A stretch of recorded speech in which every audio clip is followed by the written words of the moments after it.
2010 inaugural team. Columbus has outperformed much larger cities. The true success indicator has been from the fans. Well, it's going out. Hello and welcome to the club. I'm your host Mars, and this is the Upper 90 Club, the roundtable podcast where three randomly selected individuals discuss the Columbus Crew. On this episode, we review the Hell Is Now Actually Real Eastern Conference Finals from last night. We're recording here on Sunday. We're going to read you the internet, as always, and we're going to catch up with our friend Darby from Aces Radio. What's up, dude? Who is joining us to help fill the roster here to go through the reactions from last night's game. It was great. I don't know what all your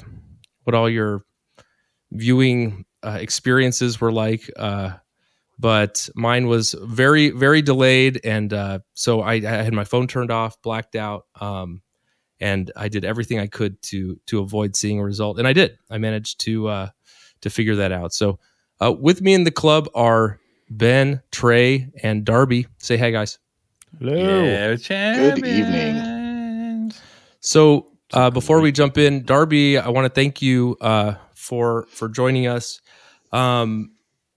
You're on the Aces Radio podcast. You're a Crew fan, but I wanted to just take a couple minutes to personally learn more about you and kind of your Crew origin story just before we get into it. So how'd you get into the Crew?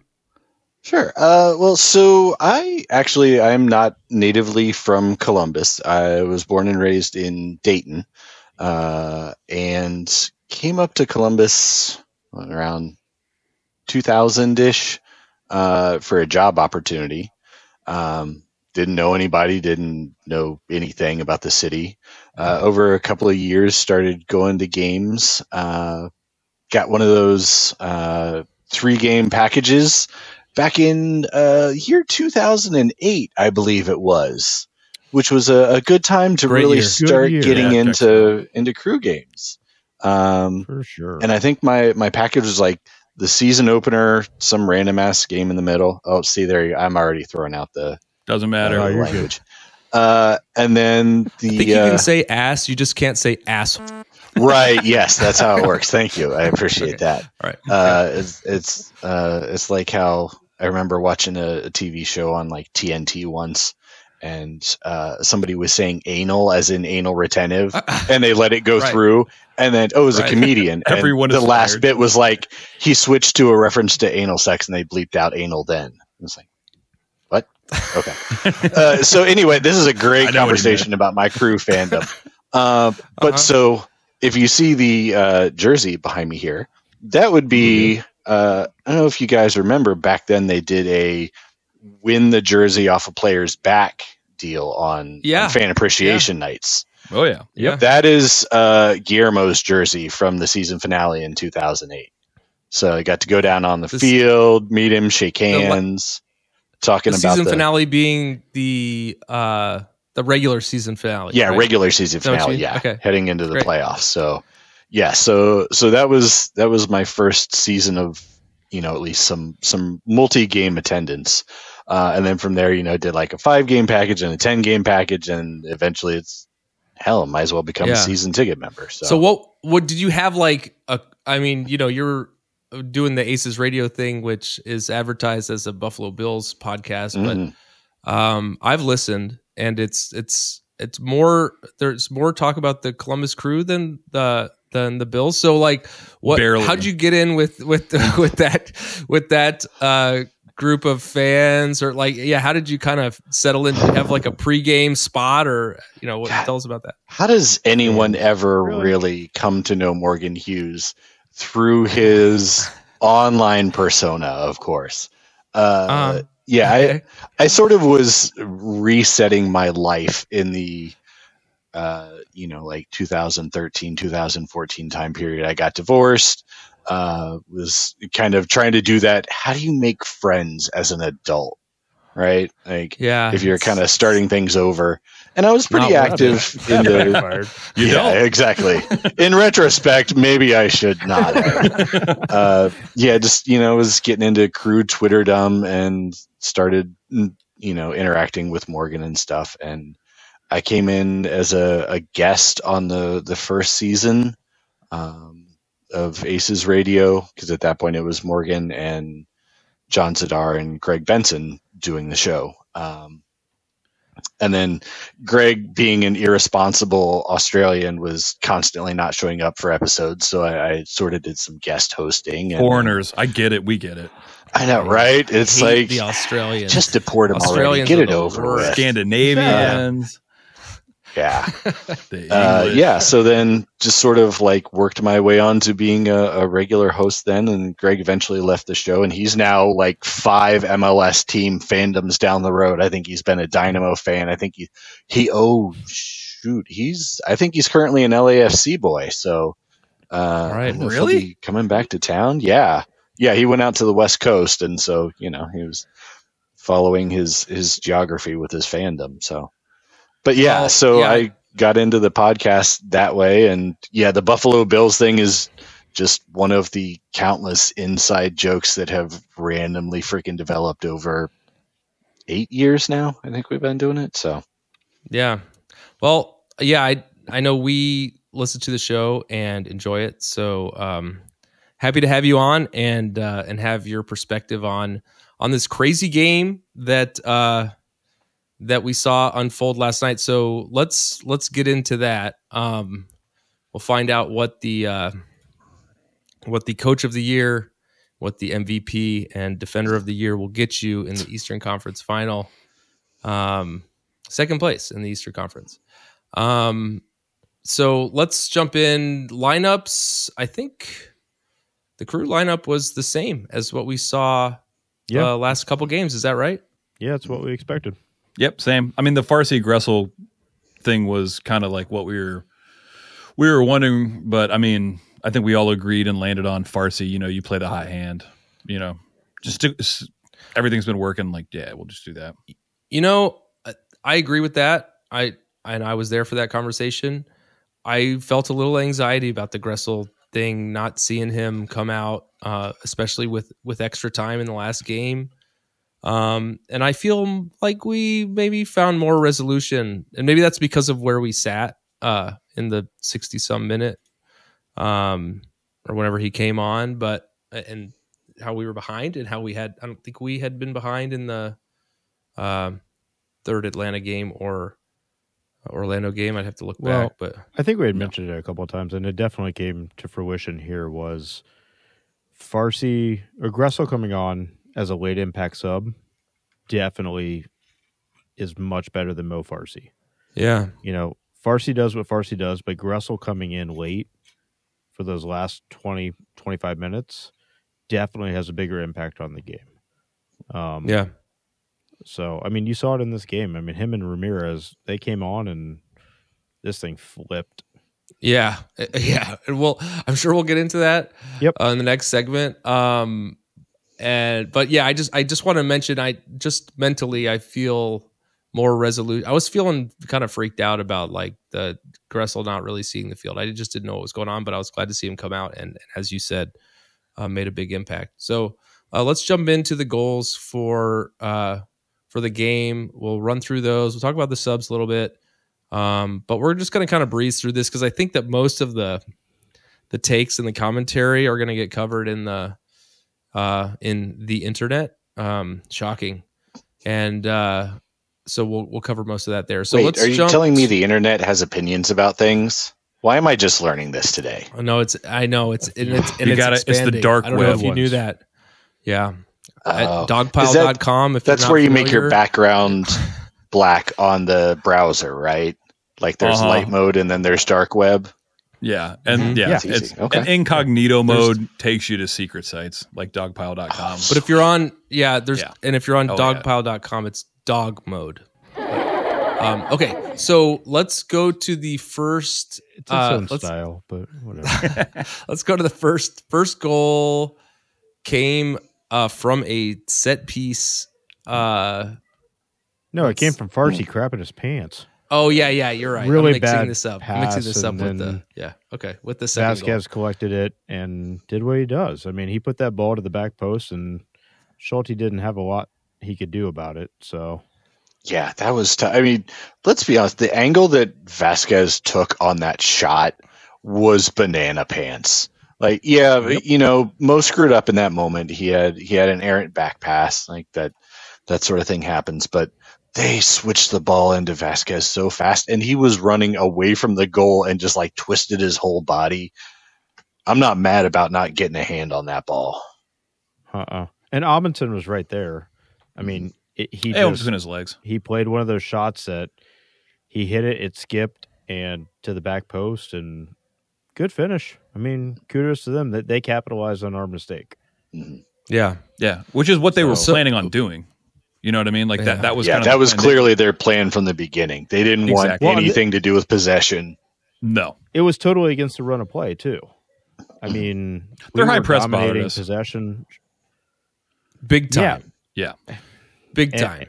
And they hit the pressing trigger on Farsi, and he made a mistake, and it is what it is. But yeah, I think he had a rough first 20 minutes in general, but kind of redeemed himself later on.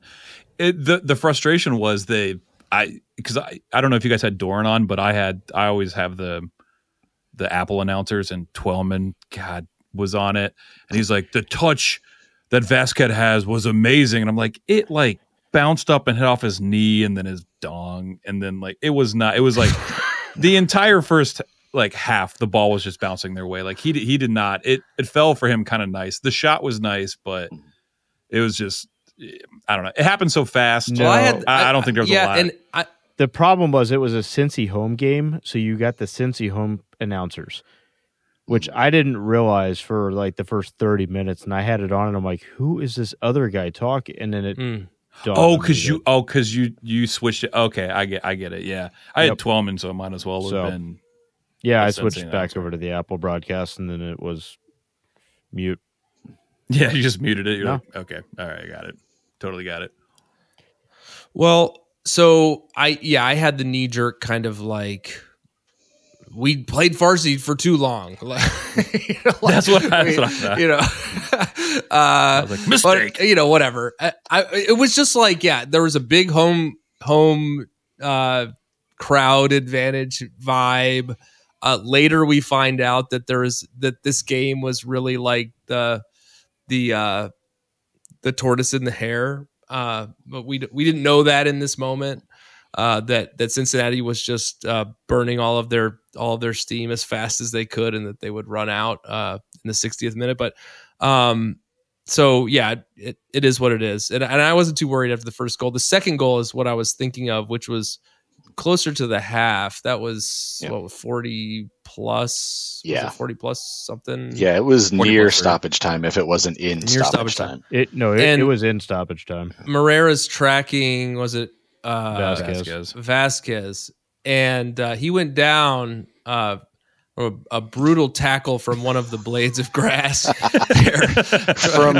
from hitting his own monstrous calf with his own foot. Yeah, I question that. They did not show a good angle. Darby, were you at the game? No, I was not. I was at Grandview Theater, which incidentally was a really fun venue. Like not awesome. Nearly big enough. But it was a good spot to watch. So I haven't been. What's just sidebar? Is Grandview Theater? Is that like Studio that Drexel? 35? Yeah. No. Yeah, it's owned by the Studio 35 people. It may have been the Drexel Theater beforehand. I'm not sure, but yeah, I think it was the Drexel downtown Grandview, basically.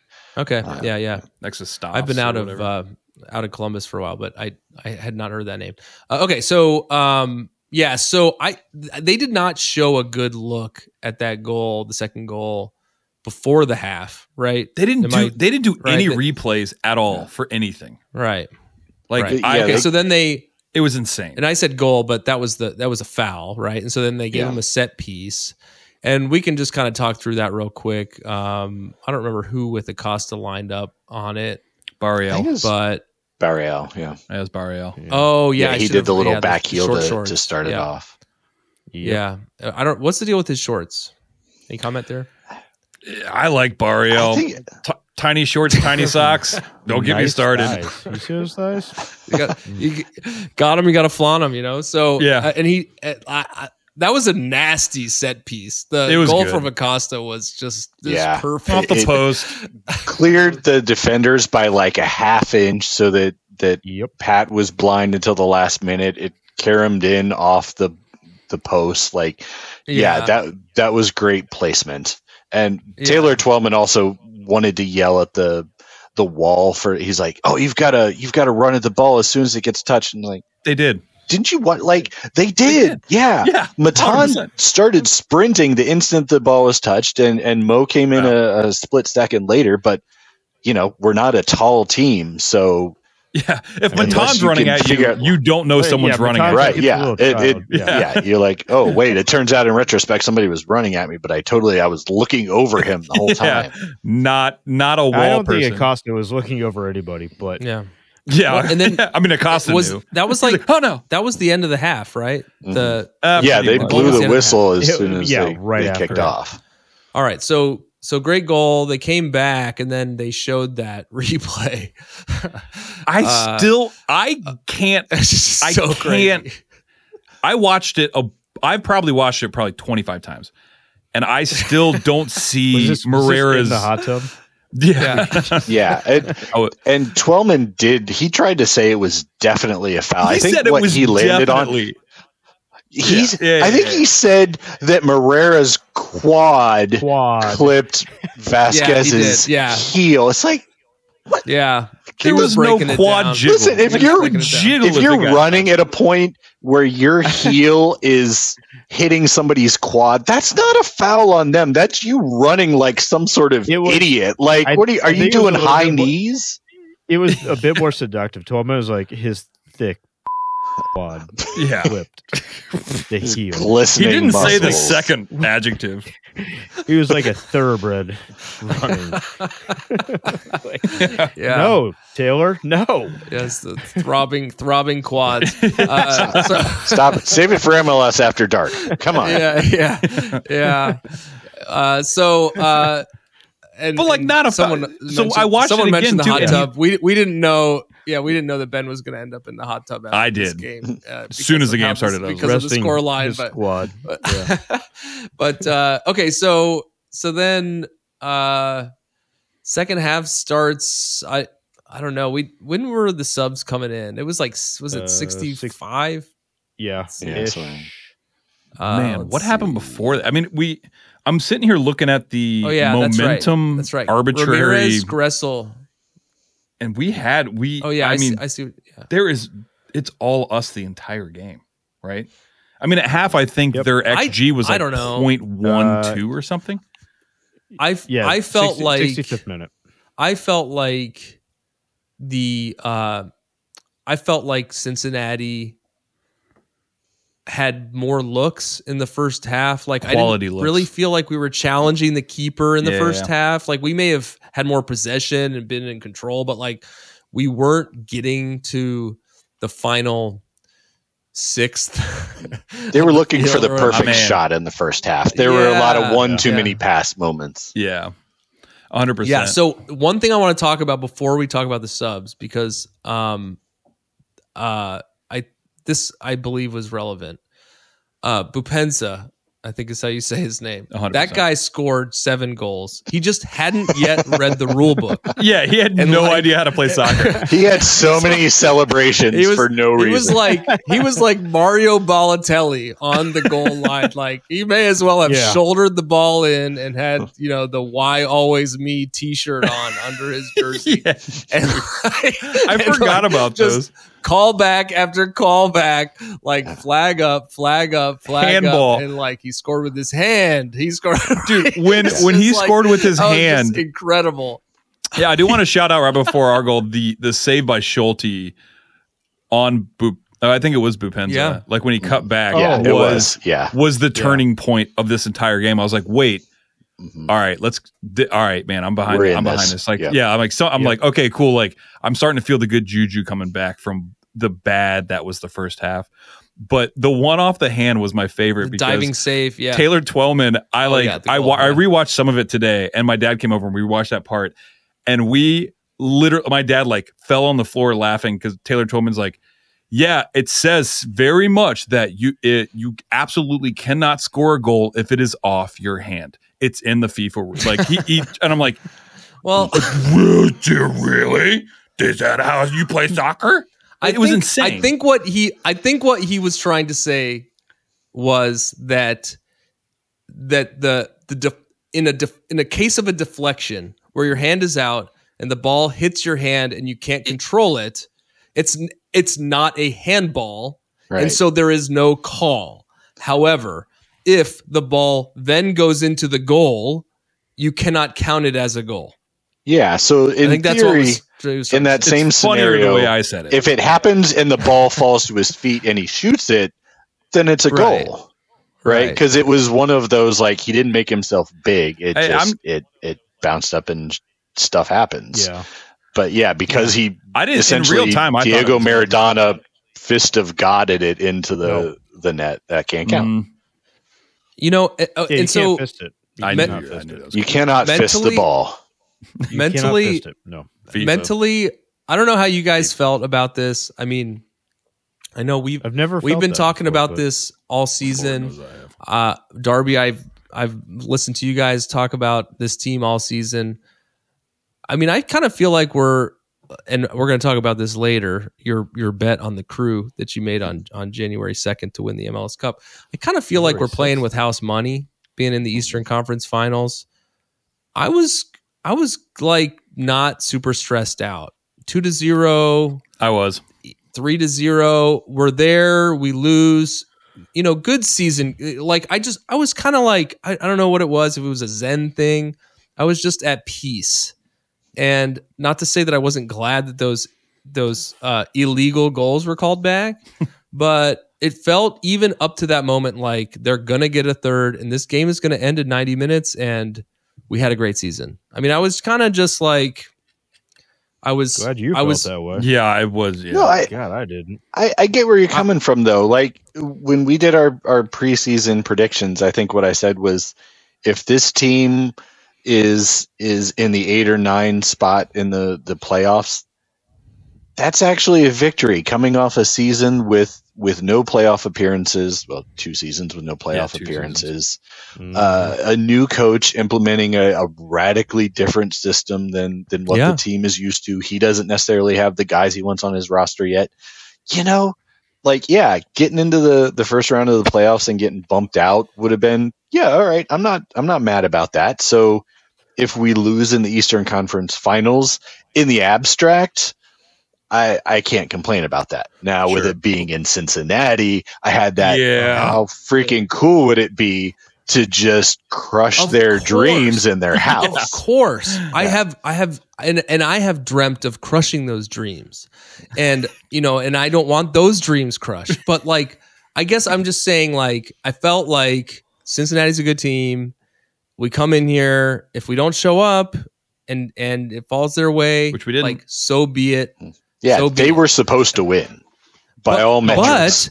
But things changed, right? And so I think that's where and when they changed, they didn't really change back.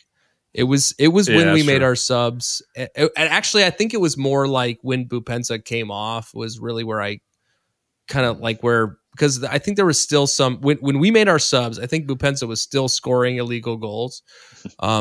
Just in my mental timeline, we had Gressel and Ramirez come on in the 65th minute. Bupensa was on until the 73rd minute, but so he came off, and not to spoil things, but yes, things changed right after that. Yeah. And so we scored what was an own goal, but I mean it was. My boy Twellman said, like, you know, Ramirez could have scored that. You know, it wouldn't have been an own goal if Ramirez wasn't where he was. But Ramirez great. That 90%. I mean, if he doesn't make that run, there's no own goal. Right. Yeah. And only Ramirez makes that run. You know what I mean? Like as the proper 9, stretching the line. On this roster, So anyone talk through that one real quick, Ben? Yeah, I mean, the tall and skinny of it is, it gets out to Gressel, who was playing, doing Gressel things, playing like absolute dimes in the box. He crosses it in. Yeah. Ramirez makes the run. He's like right on the 6. He misses it. The goalie misses it, and it bounces. Literally, it lands almost like a volley off Alvis Powell's foot. Alvis Powell's foot. Yeah. Yep. Oh, and keep in mind after that he his also 2 amazing saves earlier off the line. That's what I was going to say. Like the Cucho one off the line with his head. Like he actually had a really good game. It was very unfortunate that happened to him. that one off the line, just real quick, man. I had to watch that like 3 times because he was just like, and I'm, this is an audio medium, but like he was just like a statue. Like he was so chill about it. Yeah, I was like, what happened? How did what did the ball hit? Because he almost didn't have to move for it. Yeah, right. It was like an alley-oop to his head. Right. Okay, so, but, regardless, own goal in the 75th minute. So then we're back in it, right? I mean, it's game on. 15 minutes to score a goal, no big deal, especially for this team. We hadn't really seen much of their 18-yard box much for the game, but I mean, I kind of felt like things were changing. So then we scored again in the 86th. Rossi. Well, 76. Zawadzki came on for Yeboah, and that pushed Amundsen up. Oh yeah. And when Ramirez came in, the thing that was bananas to me was Aiden Morris came off, and I thought that decision was crazy. Did anybody else think that was not a good decision? I 100%. I was like, dude, he was destroying their midfield. And if it was between him and Nagby, he always, but again, I guess Nagby is your captain, your emotional leader. Yeah. He made the right decision in hindsight. But every time he takes off Morris, I'm like, Morris has been getting he's been getting just really beat up in this game. Was he on a yellow incidentally? I don't know if he was. He was not. No. Okay. No. He wasn't, but he came off. He came off for who came in for Morris? Ramirez. So Ramirez. And they rotated back to basically his spot. Yeah. Yeah. Well, he's been getting. I talked about this last week. Morris has just been getting destroyed. Physically, not not like tactically. Just I mean, so I don't know. I mean, this was a tactical change. They wanted to bring more heat up top, right? And Morris was the choice for who was going to come out. But if you're thinking lockdown defender behind him, like if you're going to drop Matan and be a 10, and your quote unquote stopper, the guy in front of your defense is either Nagby or Morris, I feel like Morris is definitely more of a destroyer than Nagby. I mean, Nagby's not. Yeah, but although this is hindsight, where Nancy got it right, because Nancy's looking at it from an offensive point of view, and he's going, "No, Nagby is the facilitator. Nagby's the guy that's going to possess the ball, distribute it to all these guys that got running forward." Yeah, and I think he saw that Cincinnati. I mean, they were parking the bus for sure. They were done. So the need for an emergency defender is relatively low, and if it's happening, it's probably not happening up the middle anyway. They seem much more interested in pushing a little more to the sides. But I mean, and whenever you've got Rudy back there, although I know he came off later, I mean, that guy does not make mistakes when he's the last ditch defender. Yeah, one-on-one, he's rock solid. Yeah, for sure. Well, so so we had another goal in the 86th. Yeah. 86th minute. Rossi, talk through that one real quick. So Matan plays it to Gressel out wide, and then Gressel plays it to the top of the 18. And from there you had Ramirez, who plays it to Rossi to Cucho. It goes off a deflection back to Rossi, and then Rossi puts it into the side netting. Just nice little tiki-taka. This is the Harlem Globetrotters. Tack said it. He's like, but Harlem such good heads up from Rossi. Because like you said, a defender poked it to him and it was a one touch. Like he had the heads up. I mean, granted, I'm old as hell, but I could not have reacted to that ball that fast and put it where he did. And put that much like, well, first of all, Gressel's ball in, it looks like he's going to cross it and people are crashing the box, but he puts it at the top of the box where the only person holding their run was Ramirez. Ramirez is, in my opinion, Ramirez's touch ball was disgusting. So good. Like exactly where it should be to Rossi. Rossi plays it basically into Cucho. Right to Cucho. Fair play to the Cincinnati defender who was able to like get another touch on it, and it came right back out to Rossi, and he just slotted it home. Dude, in real time, it looked like it was the Harlem Globetrotters. I was awesome. Literally like at home doing and then like the double fist pump, like that's what you want to see your team do. I mean, that's what this team is capable of doing. The cross to somebody with the one touch pass, and then to stay with the play. It was great. It was starting after the own goal though. It and through the end of the game, it was all us. Like we were doing that. It was. It was constantly, and we're blowing by like a couple balls in from Cucho that were sitters, like the Ramirez bicycle scissor kick and stuff like that. Like we had our XG was like to like even scoring 3 goals. In my opinion, we were probably like at 4 XG. Like it was just a barrage. And they were holding on for dear life. How many goals has Rossi scored? I don't expect you to know that answer, but like, 2 or 3. Like playoffs and regular season, I would say not more than 5. Yeah, and I think he might have had 3 and 3 in the regular season. We're still warming up, trying to catch up with the hair part of this race. I was like still just kind of lukewarm on Rossi. Like he did it up until the end. We'll get into Rossi. Like, man, what is?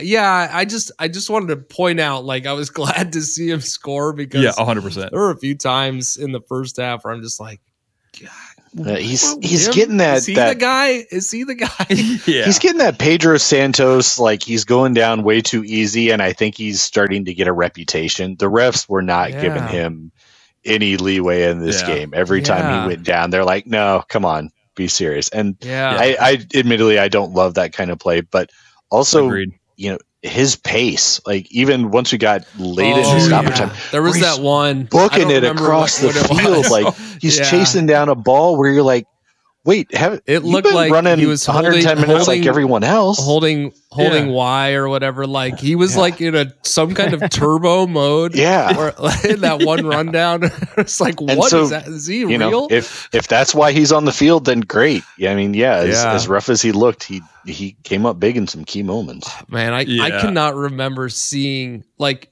in any sport really. Like I can't think of a time in recent memory seeing a human outpace another human like we saw him do in that one like rundown. No business.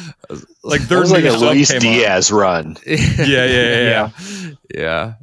Okay. Wow. All right. So there you have it. It was 2-2 at the end of regular time. I'm going to resist the urge to talk about our thoughts on that, but it was great coming back from 2-0 deficit was great. We'll talk about how frequently that has happened away later when we talk about our circ stat. Came back to extra time. Is that what they call it? Extra time. We made it through the first half of extra time. We did as we discussed last week. Starting with the extra time, like we took off Camacho and brought on Chiburko and moved Zawa to the middle. Which he's done that once before, and I'm like, man, Camacho just makes me feel comfy, like in the back, and like taking him off and putting Chiburko back there. I was like, oh, dude, I don't know, but again, that was the riskiest move for me. Yeah. Yes. Yeah, but they did, as you said, they did it before, and we talked about how great it was. It was, and the same thing happened. I mean, like Chiburko played super good. Yeah. Yeah, and Zawa played. I was doing one of those things like where I was convincing myself that it was an okay move, Like where it's like, no, we'll be all right. Like this is Jabberko. Okay. No. Yeah, they showed a close up to him, and I was like, Sawatsky's been cool. Sawatsky has been all over. I mean, him moving around is like he's the Renaissance man. Yeah, and he's another one of those guys where sure he's nominally playing on the back line, but if he sees an opening, he'll get forward and he'll become a threat. Yeah. So I do love that. Yeah. Yeah. Okay. So then second half of extra time after the mini halftime or whatever we dubbed that last week. Little tiny Tim halftime. We had Kamo, our boy Kamo. I was so pumped. Oh man. 111. I called it. 111. Oh, Kamo came in. Only. Yeah. I was so pumped. I was like, I know what's going to happen. I know we're going to talk about Kamo later. Probably he wasn't booed by the Cinci fans. But we scored again. What was it? 115. Yeah. Also, can I pause for 1 second? Totally. Because I get Molino's had a rough. He's had a rough 3 seasons. Let's be honest. He's played like 1,000 minutes over 3 seasons. You can't boo your own players when they come onto the field. We said the same thing. I cannot do that. Like I will groan. Okay, like because you have that you can't help it. Like moment. Don't boo your own players. Yeah, I cannot emphasize. It's a bad look after. Yeah, really especially when they're coming onto the field. It's not even like he screwed up and got booed as a result. Yeah. He got, and this is again, go get him, Tiger. Grandview Theater audience. There was a lot of booing. Don't. Yeah, I'm 100% with you. I have the luxury of not living in Columbus anymore, insofar as I don't have to be put on trial for whether or not I would boo him. Right? Like I'm not at home booing him alone. Right? Because that would just be weird. That would be really weird and sociopathic. Weird. But like, I don't know what I would do. With a bunch of booers around me, what I would do. I have been very skeptical of the choice to bring him in over the last 2 games, and I have voiced that skepticism on this podcast. And we will talk about his redemption and all of the apologies that I read late into the evening last night on the subreddit. But before we do that, let's talk about the goal. Guys, this goal was really, really good. Yeah, let me talk through it. Please do. Yeah, you get it. Yeah, so, we've been on the front foot for quite a while. Cucho gets the ball kind of on the corner of the box, plays it out to Gressel. Gressel plays a ball into, I think it was Rossi, it's Amundsen that makes a diving. Oh, Amundsen. Yeah, that makes a diving header, misses it, but it shoots out to the opposite corner of the box where Kamo is at. He collects it, takes 2 touches, sees Cucho with his hand raised kind of at the back post and completely unmarked. Puts a perfect ball right on his head, which in theory, I'm looking at it right now, he is not even 2 feet from the goal. Like he probably could have just put that in. It's a hard angle. This is what I want to talk about. And the goalie right now is literally facing him like 4 feet in front of him. A normal striker puts that just down right at the goalie's feet and makes him make the save. Ramirez is peeling away from his defender and he just plays it right across the front of the box. The goalkeeper is literally by the post, completely out of position, and Ramirez just taps it in. And I just get completely naked and run out in the hot tub. Freaking out. Guys. Absolutely freaking out. Weird thing is I did the same thing at Grandview Theater, so they didn't love it. They're also like, where did this hot tub come from? Yeah, exactly. You're like, sir, this is a toilet. Yeah. When there was never a hot tub when it was the Wexner. Yeah. No. The guys, when he had his arm raised, was he saying, I'm going to head it to Ramirez? Like Kevin Molino, what a pass, cross, like, amen. I want to talk about that later. The fact that Cucho did not shoot this and that he headed it to Ramirez is unbelievable. It's like the play of the season to me. Like I can't, as I sit here, I cannot think of a better team play goal creating opportunity, and one that changed the balance of our season, right? Like I cannot put into words how impressed I am with that pass. That decision. Yeah. Like that decision, Well, to me, that is guys, I know Acosta was the MVP of the league. Cucho is the best player and MVP of the league, period. Like, I don't care who voted on what.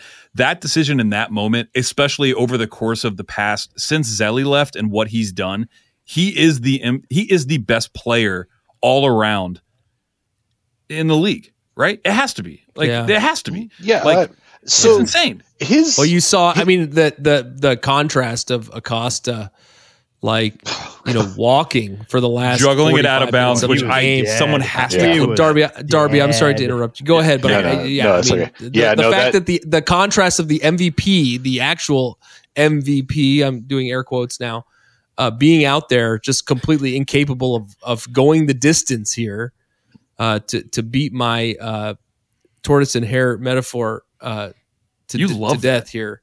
I love it. This is what happened. This is what happened. Is that the accolade team came out and they thought they were going to play for 60 minutes and the game went on for 120 and they lost. So go ahead, Darby. Yeah, no, I think one of the things to your point that struck me this season is that Cucho has this, for one thing, he has an amazing touch that not many guys, I mean, he's, they call him the modern 9 rather than the stereotypical 9. His touch on the ball is incredible, and his vision. I've told multiple people this year, if he wanted to, he could be a top 3-10 in this league. Like, if he was like, you know what, I don't want to be the guy. I want to be, I want to be the string puller. Get me in a setup. Like, he could have 20 assists and probably still 10 goals, no problem. He's double-double. He also has that. He has that killer instinct where he's like, yeah, sure, I can set people up and I love doing it and it's great. But also, he's just got that hunger for what do you have, like a dozen shots in this game? Yeah. But then the idea that like that guy who's so goal hungry in that critical moment so late has the patience and the willingness to be like, no, I've got this ball coming at me. And like you said, nobody would criticize him for going to goal on that ball, but instead, perfect placement right at Ramirez's feet.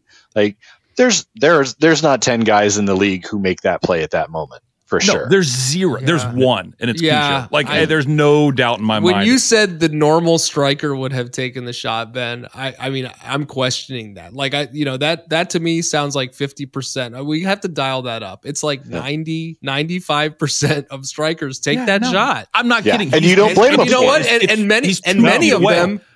many of them may score it, including Cucho, right? Like it could have just gone in and the result would have been the same. But the fact that he found the pass and that resulted in the game-winning goal to send us. And Ramirez was on the same another page. Hosted MLS Cup is just incredible. Right. Incredible. I think early on in this game, and I didn't text it to the 72 different text threads I had going on, Ben being on 4 of those. Yeah, like the party. Cucho was going to score a goal or assist or win this game or die trying. Yeah. You could see it in the way he was playing, in his hustle, in his passes, in his shots, in every aspect of his game. He wasn't going to leave this field without leaving it all on the field. Yeah. And that's impressive. I mean, that's the kind of player that you like to cheer on. That's the guy that you want on your team. Oh yeah, he'd be my Acosta Acosta played the entire game, and give him credit, but he was walking, he was dead for a long time, and you could tell. Miazga, he never even showed up. No, no, he didn't. He showed up at halftime to give the refs a kiss on the mouth. He couldn't get out of the luxury box, but and even I mentioned when we played at home 3-0 against Cincinnati. I happened to be in Cincinnati with my in-laws, and I had to deal with a bunch of there was some questioning the referees, yada yada yada. The response I got today from my Cincinnati family was that the Crew owned that game. And so I agree. And so it was great to see. I want to talk more about just kind of our thoughts and reactions to the game. We're going to do that because I think we had a lot of engagement online.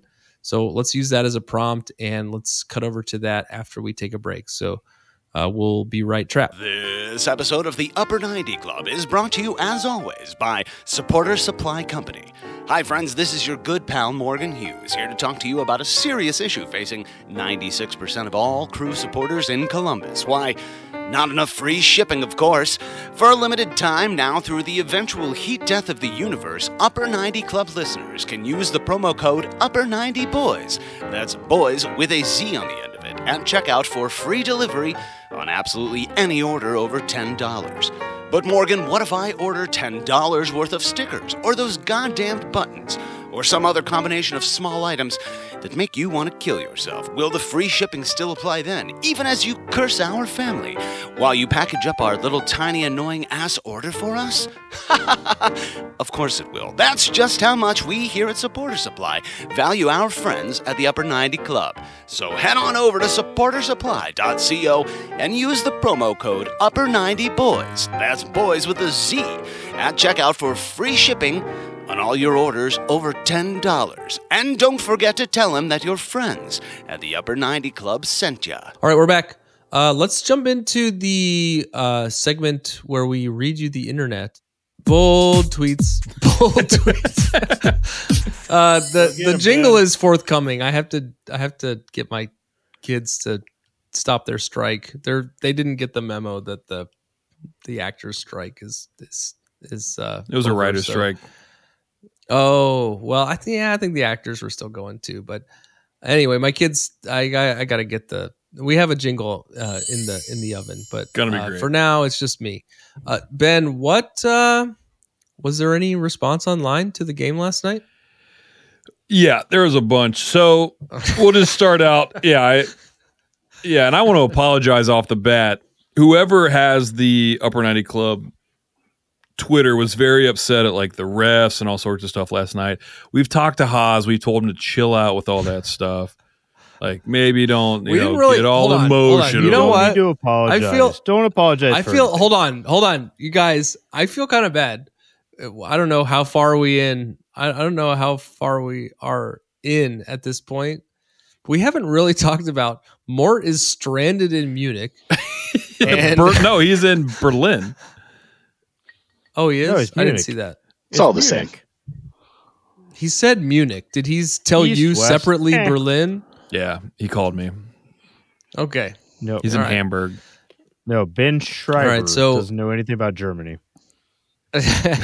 No, so Mort is stranded in Munich, and they got like a ton of snow, and like they've grounded a bunch of flights, and he got caught in the middle of all that. Although I don't think he would have been on this podcast anyway, because he would have been again above the Atlantic Ocean, just going westbound. However, now he's just in Munich. Haas is at a, let me get this right. Yeah. All-inclusive concert, Wilco concert. Wilco festival in Mexico. I told my wife about it, and her response was, "Who likes Wilco that much?" Yeah, and from the pictures he sent, no one knew Wilco was going to be there. It's only people with the last name Haas, which is not an insignificant number of people, because they're Mormon. A lot of them in his family. Yeah, some might say 2. Yeah, 107 people went. Yeah, 107 people went. Okay, all right, so. Sorry guys for leaving that to this segment, but from telling you the facts about our friends. Haas is in Mexico, and Morgan. Hey, speaking of, isn't Morgan in Mexico for Mason? Dominican Republic. Oh, that's right. Right. Yeah, the nice part of Haiti basically is where his which is the nice part of Mexico. His dad decided it was time to do family fun vacation before the MLS schedule came out, and so he made one of the worst choices, and he'll be gone. Yeah, he's too. Yes, so he was able to watch the Cincinnati game on TV, but he will just be flat out not even in the country next Saturday. So, I mean, of course, it's a hilarious story in a sense because it's just one of those dope kind of moments. But I do legitimately feel bad because he, as you know, is just one of the biggest fans, and I know it's killing a part of him to not be able to be present for that. But definitely mock him publicly. Yeah. Don't get married. He is the poster child, or whatever they say, the namesake, right, of Save the Crew. He'll tell you that anytime you ask, for sure. John Zadar was really the guy who ran all the stuff behind the scenes. Morgan was just okay. I mean, you could call him pretty face, but that's being perhaps a bit generous. The adequate face of the movement. Listen, Well, Morgan came on, and what we know, he wore does a basketball tee, and the muscles on that. Oh, he wore that. He wore those basketball jerseys the entire summer. It was so damn annoying. And because he's gotten all swole since he's been at home and stuff. Like he has nothing to do but like play with his kid and work out all day. Because basically he's letting Pam make all the money for the household. So he's just walking around like, tan as hell and like ripped and wearing whatever basketball jersey he made that week, because he's showing it off all in the Dominican Republic. Exactly. I'm glad he was able to save the crew. He was not able to save the date. Yeah, there's going to be a lot of people. There's going to be a lot of people in the Dominican Republic like, I didn't know Columbus had an NBA team at all. Yeah, exactly. Right. Awesome. The capybaras. Okay, so let's jump into the internet. I hear it's getting bigger. Ben, go ahead and take it away. Yeah, we'll just start out. So Way commented almost right away. Nice. Christian Ramirez deserves to have a place in the circle of honor if they win the cup. Hard to argue. I mean, I don't know. Totally made up circle of honor. Like, sure. Yeah, we talked about his goal, the one that he actually scored. It was great. It was a great goal. I think the assist was more significant. If I was commenting in all caps, I think this was right after the game. So like, this is all this stuff's all maybe up. Cucho. Maybe they do like a package deal, like the Cucho Ramirez 2023 discount. Yeah, entry, or maybe it's like the Rossi, the whole like three faces get on the Mount Rushmore of whatever, which I still think is kind of a slight to Matan, considering, you know what I mean? Like, that poor guy, like that. Yeah, he's been the starter in that top three, but he never gets that photo. It's always Ramirez as the third guy. It's insane. We got to go back. We got to go back to 96 and have them put 4 construction workers on the logo, and then we wouldn't have to worry about any of this. Yeah, like 3 construction workers in the little. Yeah, in hindsight.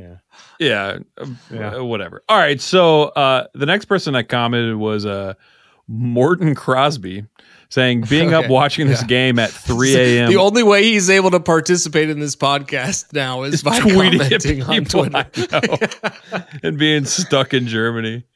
Being up watching the game at 3 a.m. in Norway. One, my dad stayed up and is now a fan, which is actually kind of cool.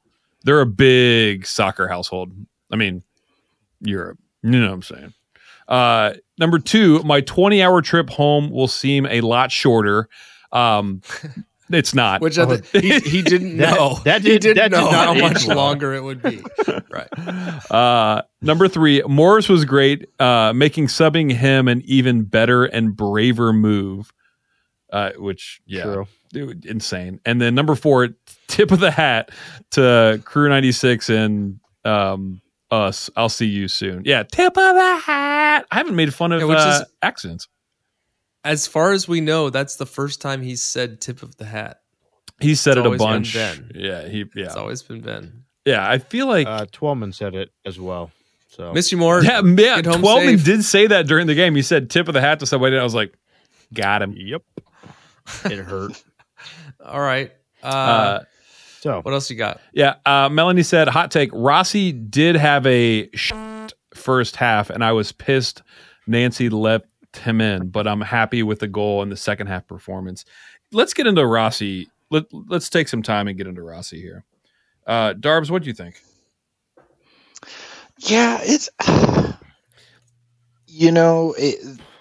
it's not fair to have super high expectations of him right now, but how can we not?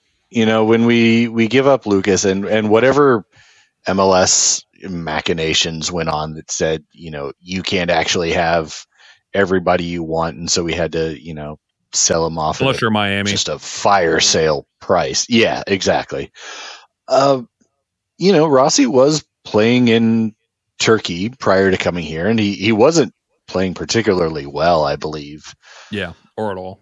It's, as much as we'd love a DP to come in and have that instant influence, it doesn't always happen. He's contributing enough. I'm not mad. This game, was he great? No, but yeah, when you look at like Matan as another example, a lot of times they're doing stuff that doesn't show up on the stat sheet. I like that. They're putting in that yeoman's work. They're making runs. They're providing the hustle. Because let's be honest, at this point, Rossi is probably the fastest guy on the roster as we look at it. You can't fault his hustle. Like, I love Cucho, but you can tell, like, sometimes at the end of a game he's gassed. Like, he's not much defensive help. Yeah. That Rossi is going to be running every minute he's on the field. So yeah, not his best game, but sometimes you gotta let a guy find his way, and I think that's what Nancy did in this game. You've already talked about, there were some decisions that seemed like head scratchers at the time, but literally every move Nancy made worked out. Yeah, and both in terms of the subs he made and the subs he didn't make. So, I can't question it too much. And Rossi, I feel like. Go ahead, Trey. Oh, I was just gonna say, I think Rossi's a victim of the success of the team. So 15 games, 5 goals, 5 assists. That's not bad. In basically like half a season. Yeah, sure. Yeah, right. Double. So, yeah, that's not bad. But I mean, we were talking about a team that has scored, I don't know what the number is. I think at the end of the regular season, it was 67 goals. Yeah. And now throughout the playoffs, we're probably approaching 75. Oh, God, it's got to be more than that. Probably more than that. We had 10 after Orlando, right? Or was it 8? Yeah, probably. No, 10. I think we had 8. Or no, because it was 4-2, 4-2. So we had 2 goals in each of the Atlanta games, right? Because it was 2-0. We scored 2 goals every game in Atlanta. Math is so hard. We're in double-digit goals at this point in the playoffs. The number that matters, and I'm the one who said that I was questioning him earlier, is 0, and that is number of games where I can say he ruined that game. Rossi ruined that game, right? He does seem to be a little aloof. Like, when it comes to when you're watching him during the games, it's like, what is he doing? What's he doing up there? Where's he running? Is he actually making an impact on the game? I think yes. I mean, I'm going to take him all day long in that starting lineup, just because of his potential. I think, and 5 goals, 5 assists in 15 games kind of backs it up. And I also think that just as a mid to small market team, we can readily conflate designated player with vacation dad, who's going to tell us what we're going to do. He's going to take control of the situation. He's going to be in control of the game, kind of thing. And you know what?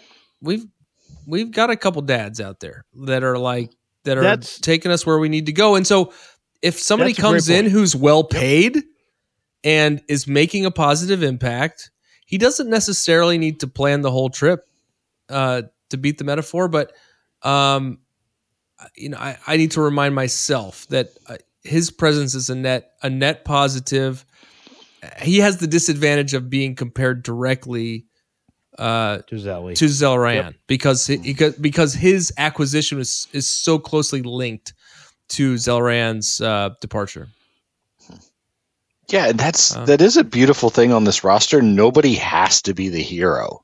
How many games have we seen over the course of the year where, I mean, it might be a Nagby banger, it might be Aiden, it might Malty Amundsen a surprising number of times. I'll go ahead and say has been the like who was almost. You look at this roster, and other than bless you, Rudy, I understand. Like Rudy's the guy who stays home in this setup.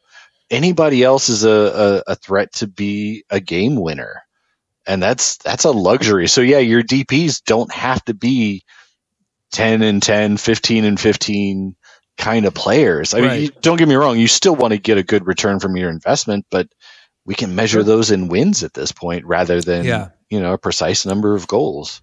Right. Yeah. Okay. All right. What's next, Ben? Connor says, I may have seen into the future along with a few other fans in my 3-2 prediction. Yeah. So we threw the prediction out there. All right. Congrats, Connor. Yeah. Connor and a bunch of people got 3-2. I'll be sending out prizes for all you jerks who got it right. You should take vials from your hot tub. Ooh, just wait, pre or post. Can't have any more kids. Okay. It's not poop. Not yet. Not with that attitude.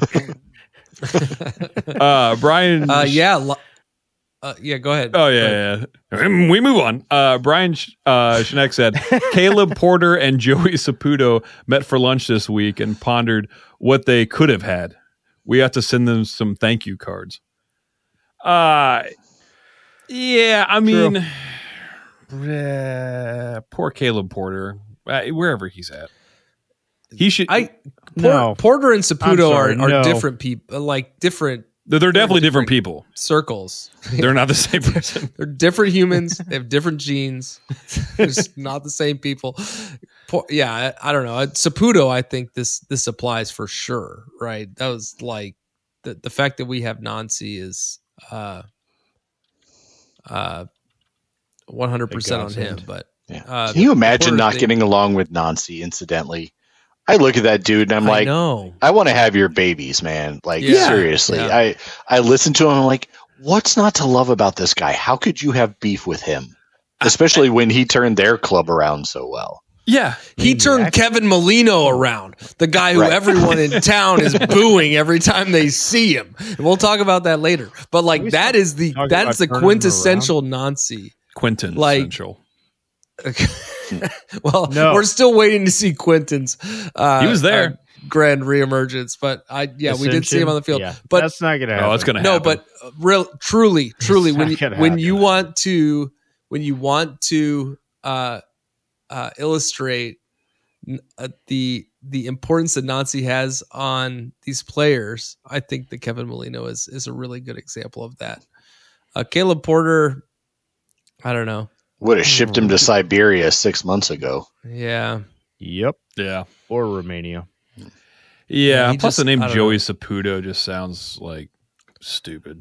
All right. Anyways, so Chris Suttle says, many heart rate warnings on my watch. Columbus smelled blood in the water and attacked, simply outran them. Give the training staff a raise. I do want to point out that like the dietitian and everybody on that staff to keep us healthy throughout the entire season. Like fans? Sands doesn't count. Oh, that doesn't count. Can we? Yeah, no. Can we talk about Chris's warning? Yeah, they've kept the fans. Yeah. Our heart rates are only at 120 instead of 180. What was Chris Suttle? Correct. Was Chris Suttle at Haunted House when he was watching this game? Or I think Chris needs to like reset his watch a little bit. He needs to go to the hospital and let's back it down. Yeah. I mean, this is the sad part about having, we all have Fitbits, right? It's like now during crew games, I do obsessively check my heart rate. And I think I was at 120 for a little while. sitting. Wow. I mean, sitting relatively still. Resting heart rate of 120. Yeah, and you get me like legit resting at home, and I'm hanging around 60. So I mean, like I was feeling that. Yeah, it had a big shout out to everybody who did not have a heart attack while sitting still during that game, because some of us definitely could have. And if you did, we're here for you. And you know what? I think that unless you're not here, people should get some. Sorry, people should hashtag rest. People should get some. People should get some credit for predictions, because that was the chorus before the game. We predicted. Yeah, I'm not gonna make it through without a cardiac arrest, but I don't know. That's why I asked if he was at Aqua or one of the nightclubs or something. Okay. That was the haunted house reference. Oh, I missed it. Yeah, you didn't get the haunted house joke? I missed it. All right. Well, I'm glad I got you. I want to get in there. I want to get into that club so bad. All right. Go to the next one. The next one is Reverend Adam, which you guys don't know. He sent us a very kind message on Twitter. That guy's a sweetheart. He said, Cincinnati played scared. They looked for one or two exploits and not to win. Yeah, I mean, they just were playing on the counter. And who parks the bus at 2-0? Crew had the heart to win so good. So did you guys feel like they parked the bus, or they literally had 50 to 60 minutes of solid soccer in them, and then they were just like, they just couldn't keep up? I think it was the latter. Oh, well, it's probably I don't think it was. I think they took a defensive stance. Really? I think they took a defensive stance. I didn't think they were. They were defending pretty deep. They'd have. Yeah. I mean, granted, their forwards, except for Bopenza, who was taking the Donald Trump approach to the rule book. It's just like, what can I get away with? Yeah, their forwards definitely. I mean, he and Lucho both stayed pretty high, but they were consistently. They had 7 guys inside the box. It was. I mean, it wasn't full parking, but their game plan was also just to, defend and counter. I think from the get go, they didn't care about owning the ball, and it worked out well for them in the first half. It's just that's not sustainable over the course of an entire game. Nobody can do that, especially against the Crew. No. Like Speaking way we of played, Caleb Porter. Right. Yeah, right. Yeah, Caleb would have gone up 1-0 in the 20th minute, and then that would have been it. Subbed in all the keepers, 11 guys behind the ball. Yeah. 3 goalies, trace goalies. Yeah, I mean they didn't have Miazga. They didn't have. I think they had another guy that was hurt, and then that Nkwodu guy that came in towards the end was their like number 6, who was very good throughout the season. And when he came on, he was obviously not fit. We scored right after he came on. And they just didn't have the personnel. That wasn't in the back. 28, was it? That guy's number? Yeah, the guy that tucked his shirt in. No.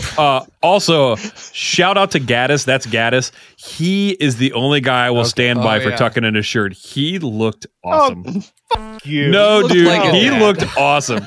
The way he reminded That's me. why they lost. No, if you tuck, you lose. Yeah. Oh, we are.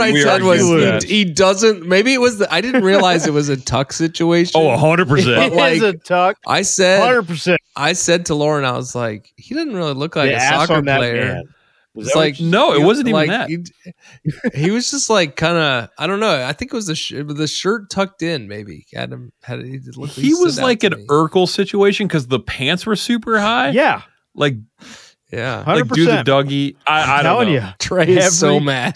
Trey is so mad. Every time. I was watching the replay. I'm like, what am I going to highlight? Tucked 28. Shirt. He also looked old. It was like he's probably 30, but he came out and it's like just tucking in the shirt, he looked 40. Tucking in your shirt ages you. We all can agree on that. It does. Mm-hmm. It does. You can see it happen. Cool kids put the shirt in the pants. It puts 10 years. Kids start showing up. It's incredible. Not even yours, but you're responsible. Not even yours. They're just like, Dad, tell me what to do. Dad. Hey, Mr. Himmel. Crap. Who the f are you? That looks like you're mine now. All right. So next up is Deej, I guess DEJ. He said, "I'm a genius. That is all. Sorry for the drama." Yeah, it's another person who got it right. You'll be getting weird glasses or something weird. No drama. Jamie. All right, Jamie Tuttle says, Matan in a trucker hat, which I'm assuming is because he was like a running monster. Not a good look, but yeah, never a good look, to be honest with you. Number 2, someone explained to me how being near someone who trips over their own feet is a yellow. Yeah, I think we answered that. Yeah, we did. No, Massive we did. quads. We did throbbing quads. Throb quads. Throb quad. Okay. And then number 3, working for the owners of been the FCC extra or leg, KFCC. but- Monday in the office will be interesting. Oh, she works for someone who she works for someone from the F. Anytime I hear FCC, I think of like this? The Federal I'm just Communications learning to Commission. read. Yeah, I keep thinking of the Government. FCC, like oh yeah, like the 1996 FCC commit. Yeah, I don't know. We say KFCC. Right. Burn. Monday in the office will be interesting. Yeah, it makes me think that she works for that dude who owns the club. That would be a good assumption. Based on the like, fact that that's exactly what she said. Who's it? Linder? Yeah. Was she at Aqua? Okay. Go to the next one. She made the back deck. That's why she knows the people. All right, so she built the deck at Aqua. Cucho for president says 1, Rossi played like pretty much for the entire game, and his goal doesn't make up for it. Ramirez should start in the final. What say we? Is that person suggesting Ramirez replaces Diego and Matan still in? Correct. Yeah. Because it feels like normally it's been Matan that suffers in the Ramirez switch off. Correct. Agreed. It's the I disagree with this, and only on the premise of roll with the hot hand. Don't mess with it. Like, Yeah, I there's also- no reason to be making any changes. I really like that like 60, 65 minute change with Gressel and Ramirez coming in. People a few minutes can't later, people be can't better. figure that out. This was like case in point of, we start playing a certain way, we bring in a proper 9 and a guy who can get it to them. Defenses are like crazy. crap. I'm exhausted it's like already. a different Like team. yeah, and we're more dangerous. And I feel like if we start out that way, yeah, cool, it could work.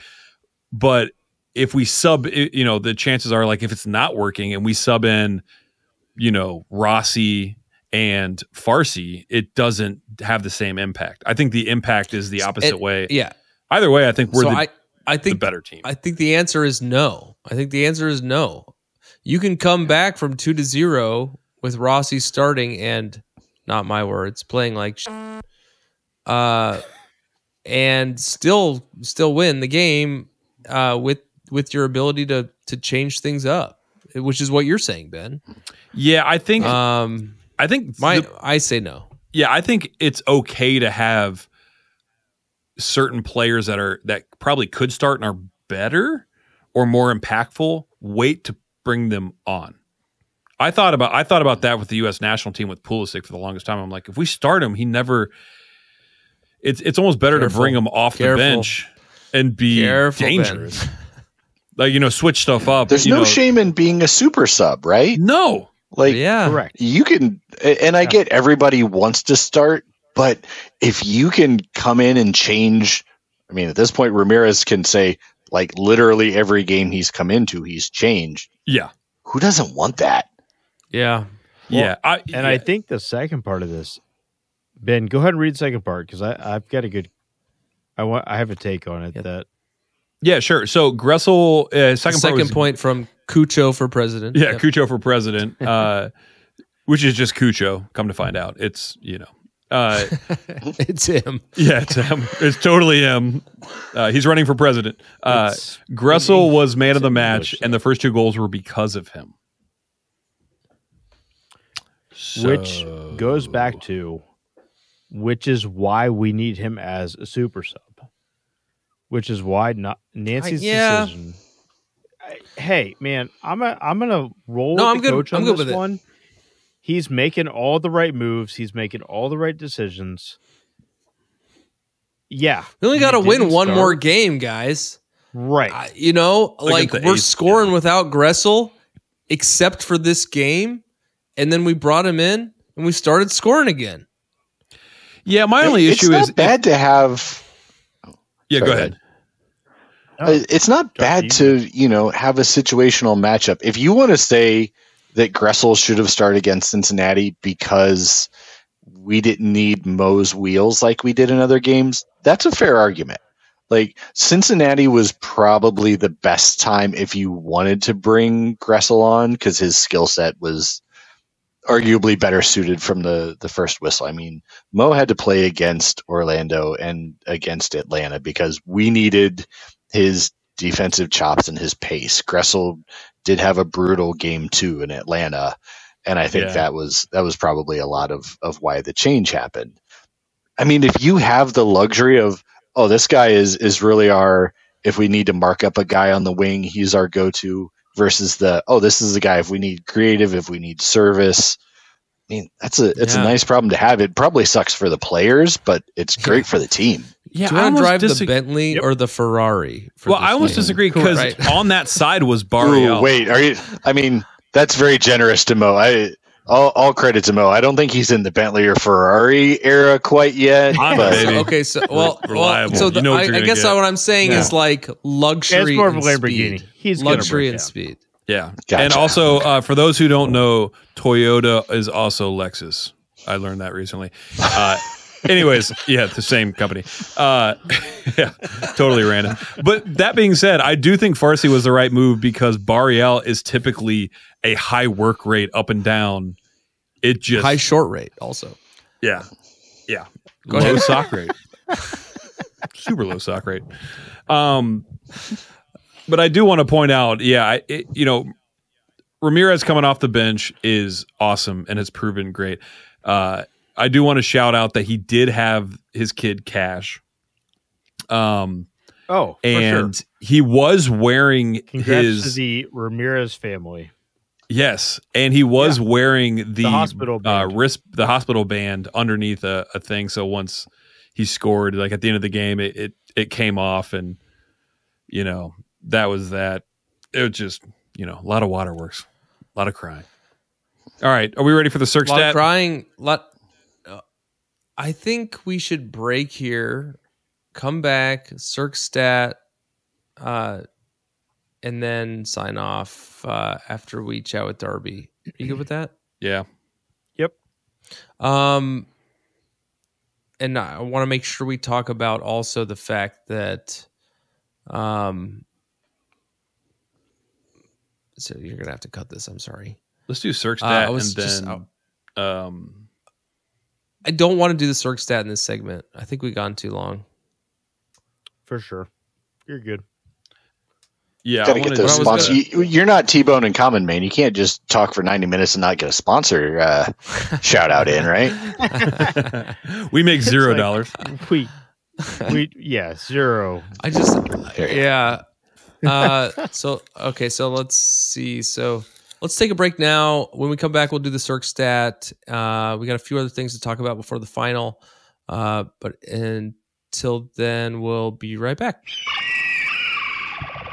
Hello and good afternoon to everyone whose teams have qualified for the Eastern Conference Finals. And I think that today my Cappy recap will be a little bit shorter, just sharing some news. For those who know, Marco Micheleto has confirmed that he's transferring to New Mexico United in the USL. I think he's going to be a really good fit there. And I particularly am very excited to go watch him play some games in Colorado Springs and maybe even drive to Albuquerque because the drive is nice and Santa Fe is a great city. And I'm happy that I'll also be able to buy a shirt with his name. The thing that I want to focus on today, I guess, Crew 2 related, is I think we need to realize, well, maybe not realize, but talk about how important the Crew 2 success has been in creating a base for what the main team is doing today. And, if you look at the starting lineup for the game on Saturday, you had Farsi and Schulte as, obvious guys who succeeded at the Crew 2 level and now are really helping the first team succeed. But also, we got to remember that the Cappies also helped Matan keep his game sharp. Morris played for them as well. Amundsen did play a game for them.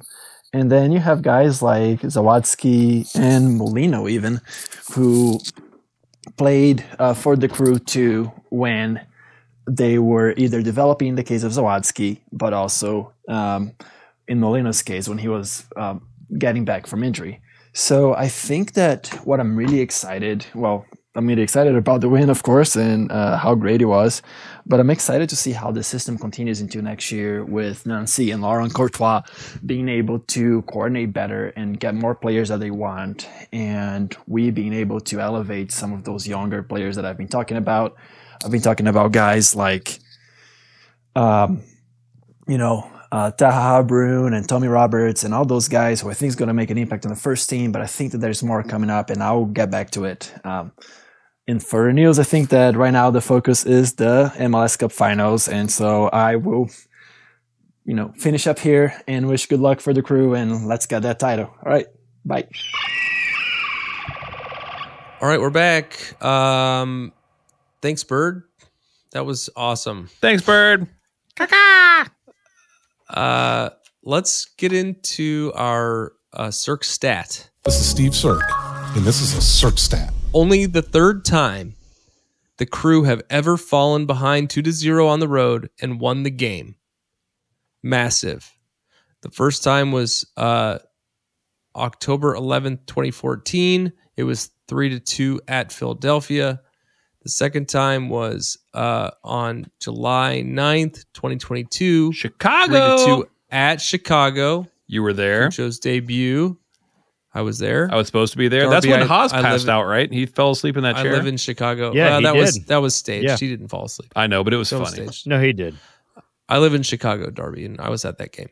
And Nice. December 2nd, 2023 at Cincinnati. Okay.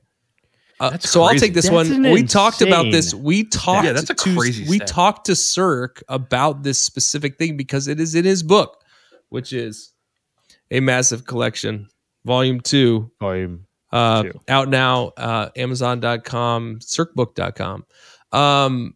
He talks about this 3-2 at Philadelphia in 2014.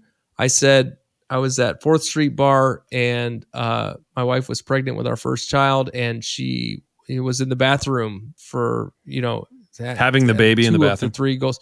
They had 3 goals in like 6 minutes against Philadelphia. It was crazy. And then at Chicago, we saw that one in person with Haas and others. Sorry. Etienne scored 2 goals to draw it even. We brought in Cucho, and he scored the winner in his debut. And then now we have this game yesterday against Cincinnati. We talked about it last week too. It's been a long time since we won a playoff game on the road before last week.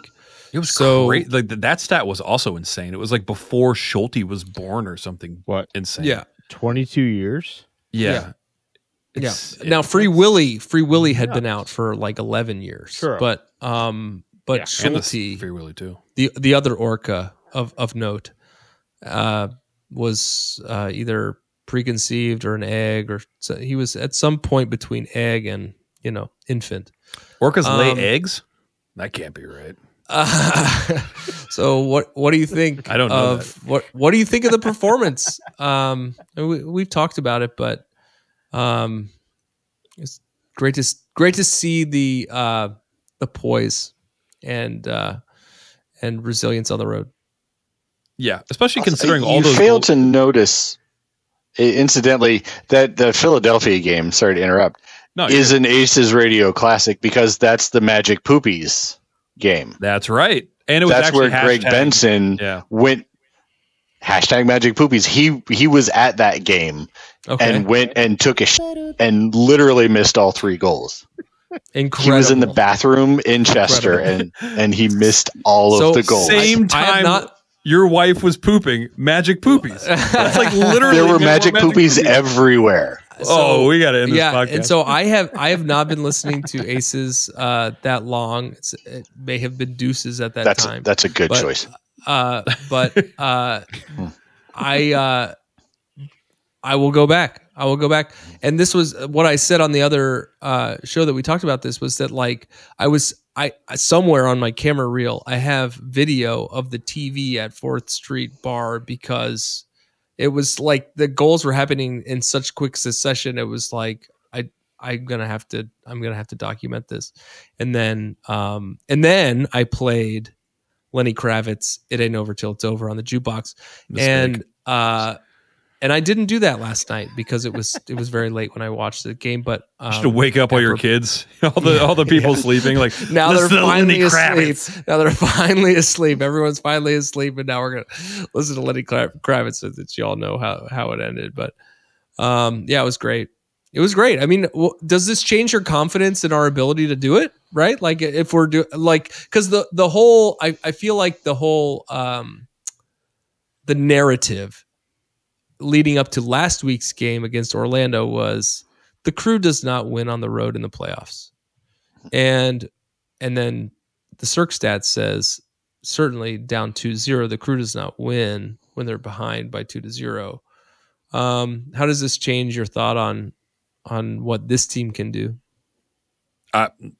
For me, I don't nothing. think it changes my thought. Yeah, we're going to smash LA. Yeah. I agree. Yeah. What I think it's an amazing stat that in we're at 28 years now. These are the 3 games that we were down 2-0 and came back and won. Like, that's a crazy stat. Yeah. But this team, with the amount of goals they're able to score, we're going to get into it later, but let's get into it now. I mean, I think we're good on the stat. I think this is a good segue into talking about just what you guys think about what to expect briefly against the other black and gold, the black and gold derby that we'll see here on the 9th. We're not going to spend too much time on predictions because, as I may have mentioned earlier, we're going to try and squeeze another episode in this week where we do the predictions and but we're going to get one from Darby. Talk more about the game, but and then regarding our predictions, we all predicted a win last week, but none of us got the score right. So I think the table stands the same. So there's no real update there. I'm at the top, as I have been, I think, for most of the season. But Darby, what do you think? What do you think about this? About the LA game coming up here on the 9th? Put a prediction out there, and then I want to talk about your larger prediction about the Crew winning the MLS Cup in general. Sure. Yeah, it.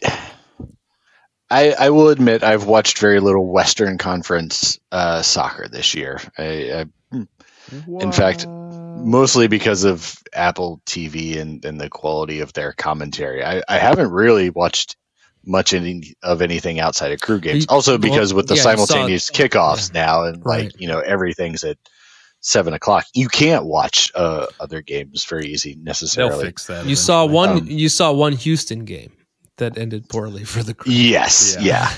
Whatever. Yeah.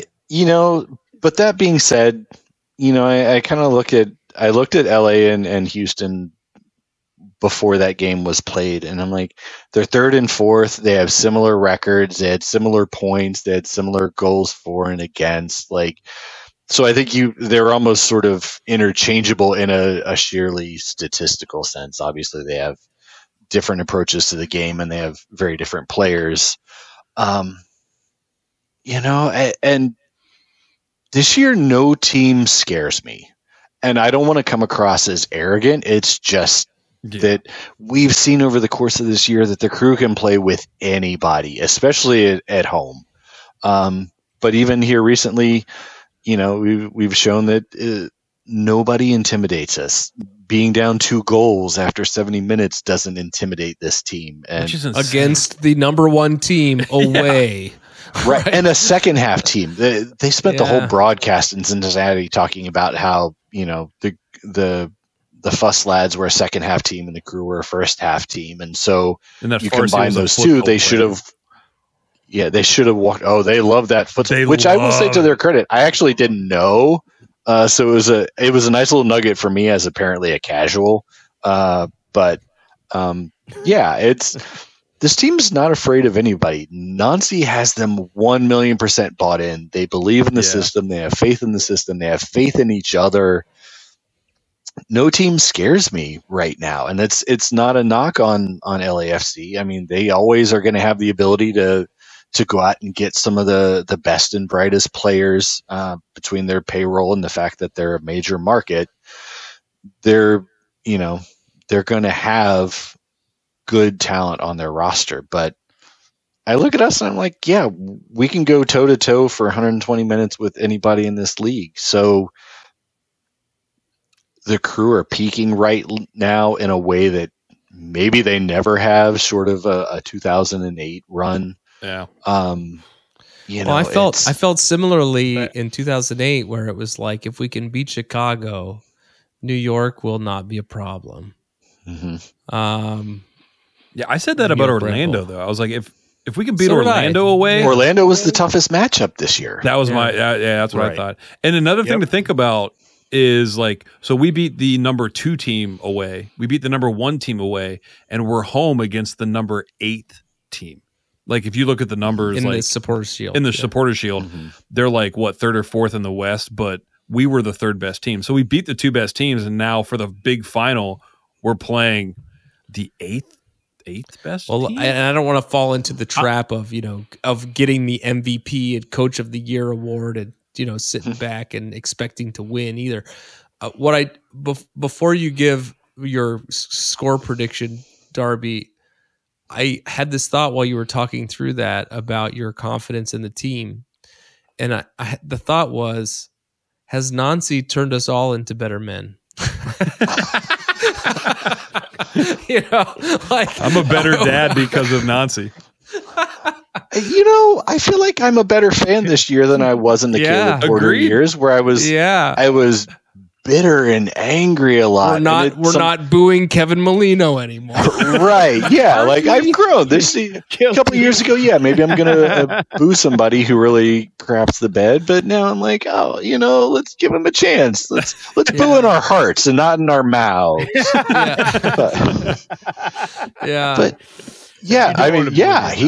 Don't boo in your mouth. That's boo with a B. That's a very different podcast that you're thinking. Yeah. Okay, so give us your score prediction, and then I want to hear more. Just real quick about your the bet. The bet you made, the bet I've heard about on Aces Radio, the internet.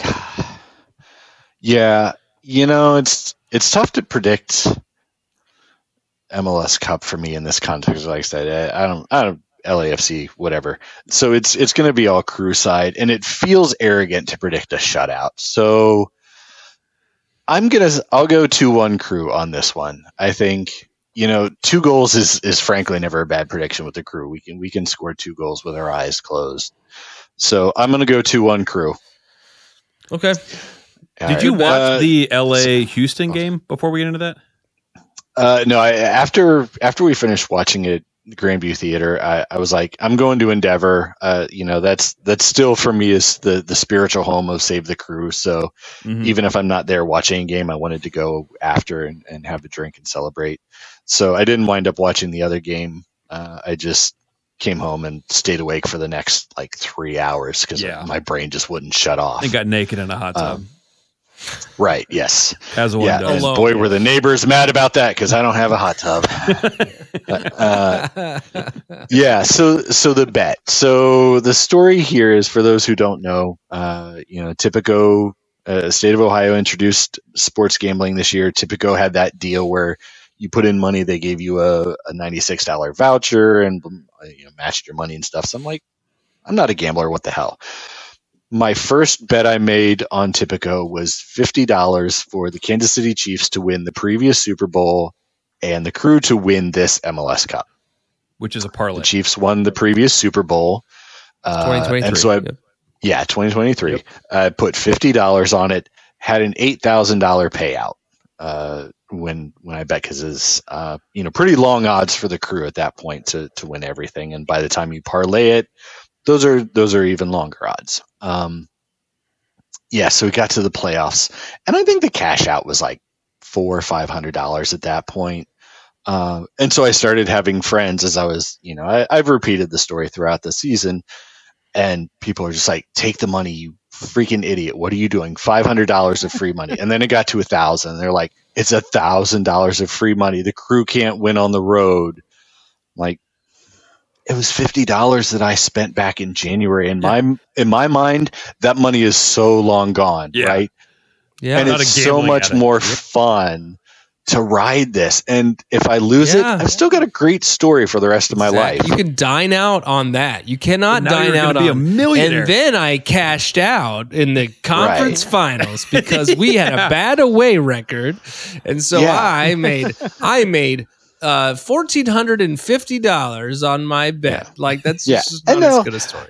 I don't want to minimize it, because $1,000 is a lot of money, and for a lot of people that can literally be life-changing money.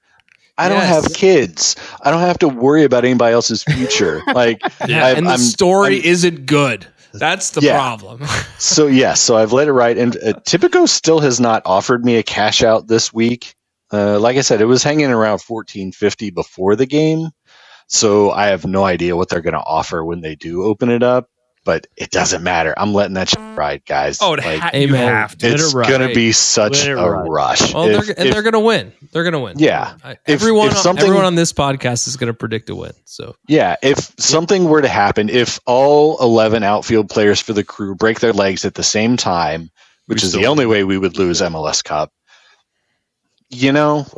I'm going to be more upset about losing MLS Cup than I am about losing the bet, frankly. Yeah, 100%. Yeah. What are you going to do with the money? Well, I did say... where will you donate it? Go ahead. Go ahead.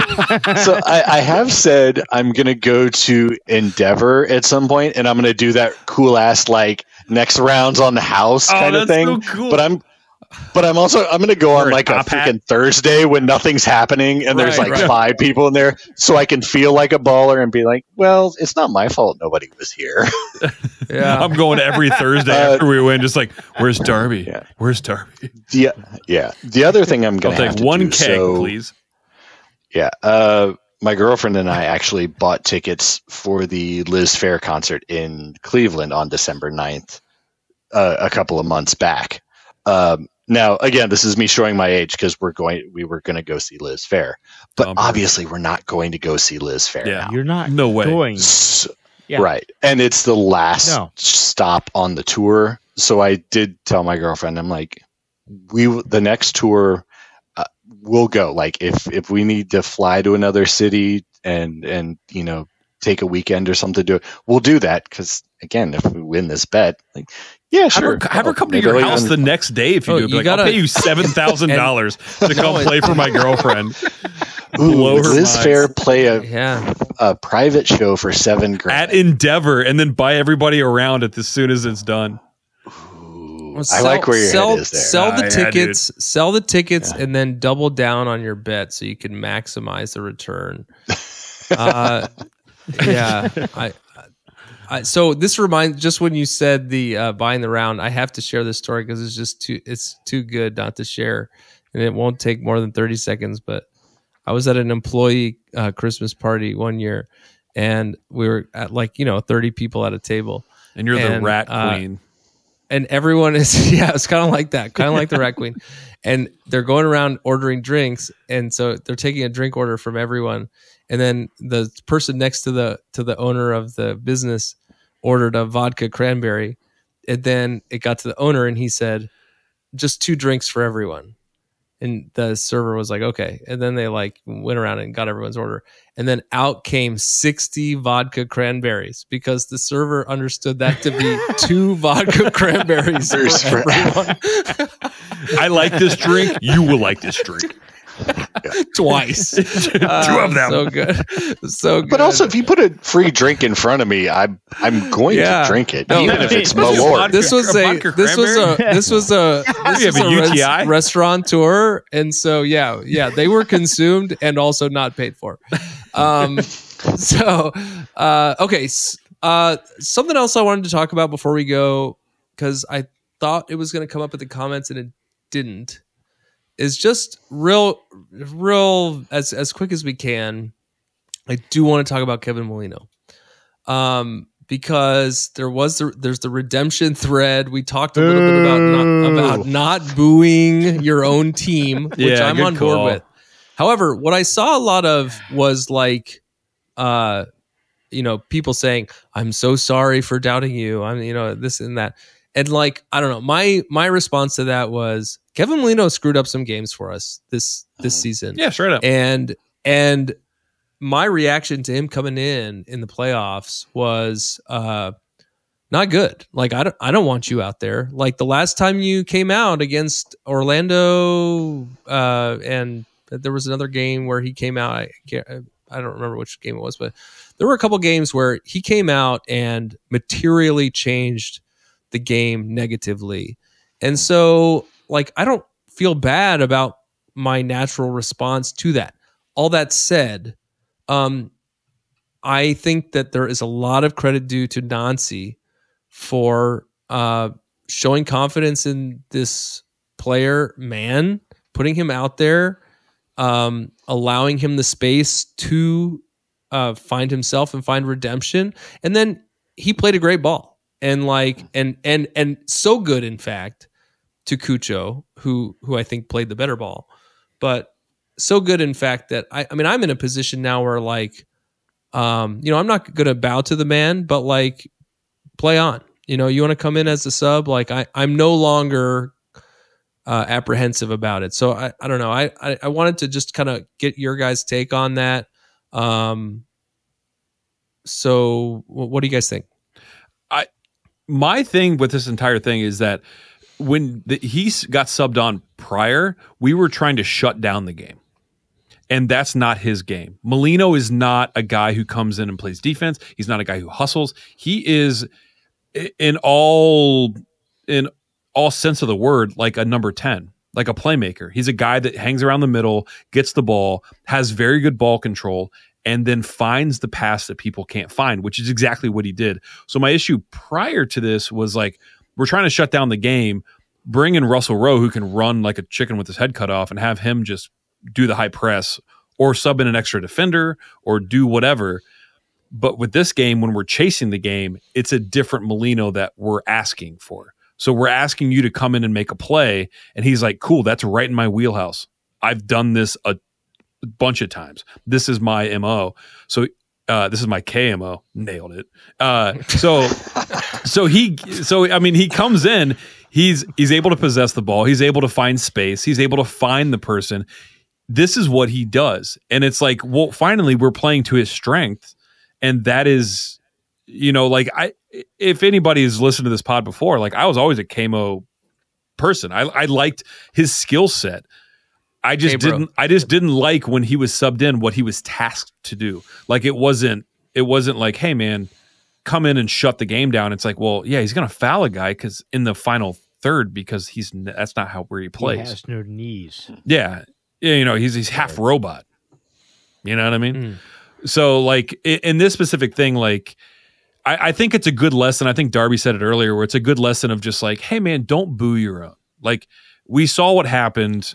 We saw our coach make these decisions again and again and have faith. And at the end of the game, like you saw him crying. You know what I mean? Like they shot to him and he was very emotional. Like dude has played in a ton of big games. And the fact that he, breaks down like this, he's very aware of where he stood in the past 3 years or 4 years for Crew. And the fact that he was able to come on and deliver what he did was, getting redemption is just the pressure was just it could not have been better. That's my take on it. Yeah. Trey, here's the problem with the internet is like we have this era now of you have to have the hottest takes, the most extreme opinions, and we forget it's possible for two things to be true at the same time, right? Yeah. He fucked up some games and he did some really good things here in the playoffs, and both of those things are true, and we don't have to apologize for being mad at his previous performances to respect what he's currently done. Those things they can exist simultaneously. Yeah, exactly. And if we're honest on either a dollars per assist ratio or a dollars per ligaments replaced ratio, he's not the best investment the team has ever made. So, but yeah, we can appreciate the fact that he came in and he stepped up big in the playoffs and be happy about that. And I still don't want him back in the future at the same price point, but I can respect that he did some really great things. Yep. Yeah. Totally. Yeah. No, I think 100% what Darby just said is you've got two separate things. One is what he's being paid. The other is what he has accomplished. And those don't add up. You kind of throw it all out the window when we look at the playoffs and like what his contribution has been throughout the playoffs. And I don't care what you have done up to this point. You make that assist, I'm happy. I'm good. I don't care what we've paid you. I'm happy. Well, that assist is probably worth $700,000 or whatever, right? And it cost that much. Yeah, and you do not it. Only was it worth it, it was accurate. You continue it forward. I want to see it. Keep it going. Keep it going. For one more game, and then go ahead and clear that line. And that's what I'm saying. I apologize for booing. Shouldn't have booed. But allegedly. Frustration with what happened in Atlanta, what happened in Orlando. But hey, let's move it forward. LAFC at home. If he gets subbed in, I'm not booing. No. Absolutely not. He'll probably get a pretty warm welcome. Oh, 100%. If he came on it. Yeah. In the final. I mean, sports fans' memories can be either really long or really short. Yeah. And, go for really short. He's getting the 100%. Getting the good old right handy from me. That's not how you wanted to phrase that. I think it is. How is that the tall and skinny of it?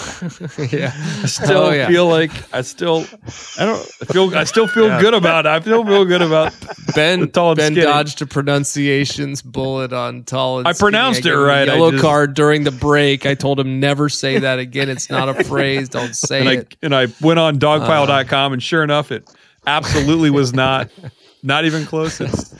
All right. This segment brought to you by dogpile.com in 1990. The Angel Fire Google of its time. What were you going to say, Ben? I say one last thing before we go, and we'll touch on this later in the pod midweek.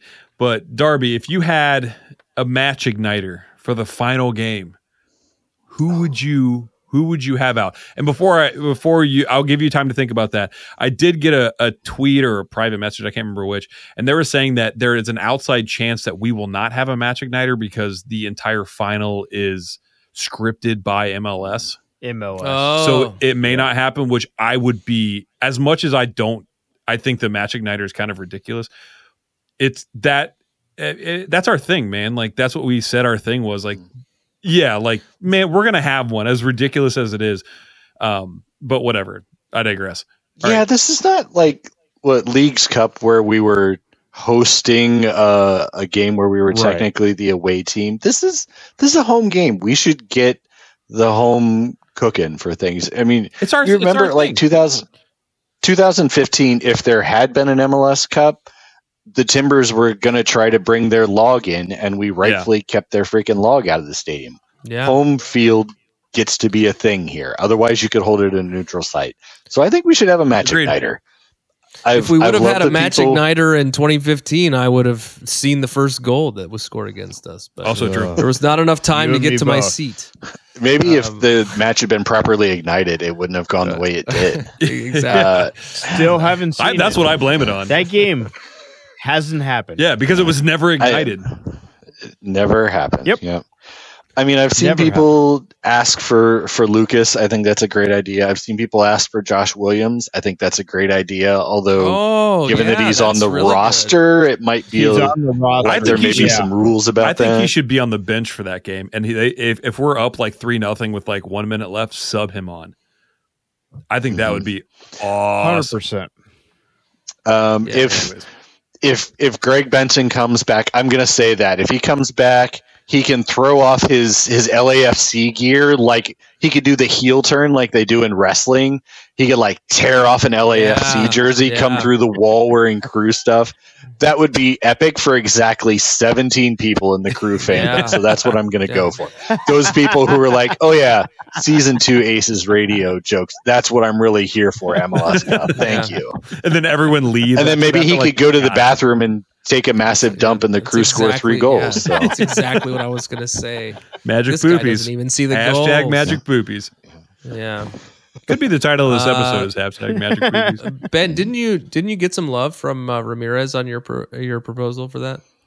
Oh, I did. I posed the question. I was like, hey, who should be the match igniter? I'll start first. I want Cash Christian Ramirez. I want like little tiny baby and mother to come out, like not a dry eye in the entire stands. It would just be like, especially if she could like hold a baby and kick through the wall at the same time. Like, don't just walk. I mean, you've got to come through or hide it as if she's having the baby and have it come out. I want to see that baby like front and center, like Simba. Cucho could head her the baby through the wall. She could head her the baby. It is the third baby. It doesn't really count.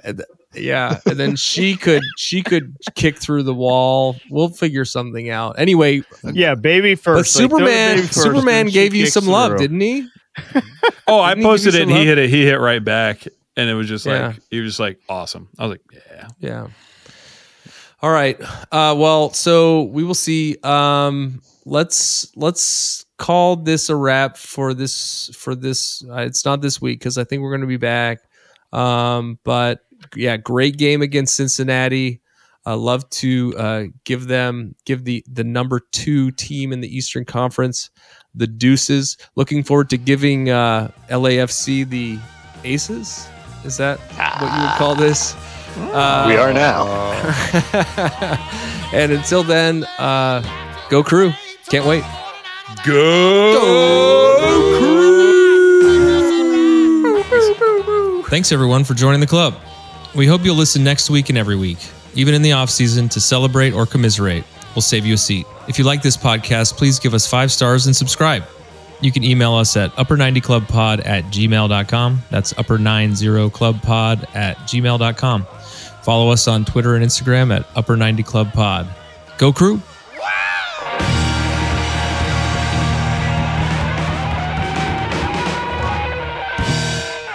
That? Yeah, I'm going to target. We are. I'm like, what are you? What are you? We are calling the cops on this weird guy who's screaming at me.